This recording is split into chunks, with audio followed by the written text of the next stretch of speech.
لەگەڵ بەردەوامی خۆپشاندان و ناڕەزایەتی فەرمانبەران و مامۆستایانی بەشێک لە شار و شارۆچکەکانی هەرێمی کوردستان، شەڕی ڕاگەیاندن لە نێوان پارتی دیموکراتی کوردستان و بزوتنەوەی گۆڕان دروست بووە و یەکتر بە هۆکاری قەیرانەکان تۆمەتبار دەکەن.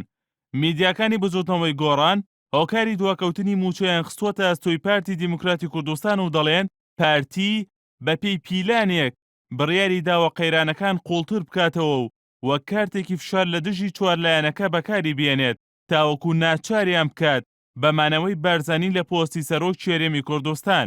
پاش بڵاوبوونەوەی ئەم زانیاریانە لە میدیاکانی بزوتنەوەی گۆڕانەوە، دەستگای ڕۆشنبیری و ڕاگەیاندنی پارتی ڕاگەیەنراوێکی بڵاو کردەوە و گۆڕان و یەکێتی بەوە تۆمەتبار کرد کە خەڵک چەواشە دەکەن.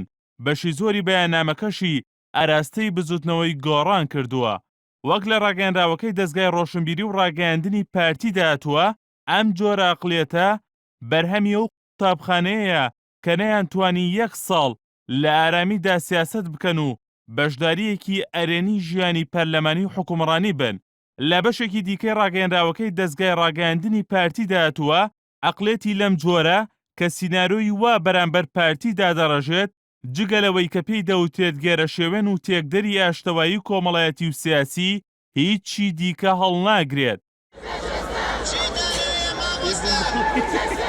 بەپێی ڕاگەیەنراوەکەی دەستگای ڕاگەیاندنی پارتی، موچەی هەموو فەرمانبەران دواکەوتووە، بۆیە بە عەقڵی کێدا دەچێت پارتی زیان بە ئەندامانی خۆی بگەێنێت. هەروەها دەڵێت نانبڕین ئەخلاقی پارتی نییە.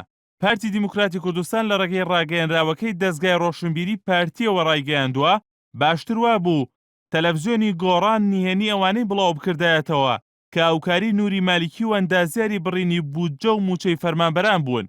جگە لە بزوتنەوەی گۆڕان، پارتی لە ڕێگەی ڕاگەیەنراوەکەی دەستگای ڕۆشنبیری و ڕاگەیاندنەوە هێرشی کردوتە سەر یەکێتی نیشتیمانی کوردستان و دەڵێت بۆچی پرسیار ئاراستەی وەزیری دارایی و قوبات تاڵەبانی ناکرێت لە کاتێکدا بە ئیمزای ئەوان پارەی فرۆشتنی نەوتی هەرێم دەهێنرێتەوە بۆ کوردستان.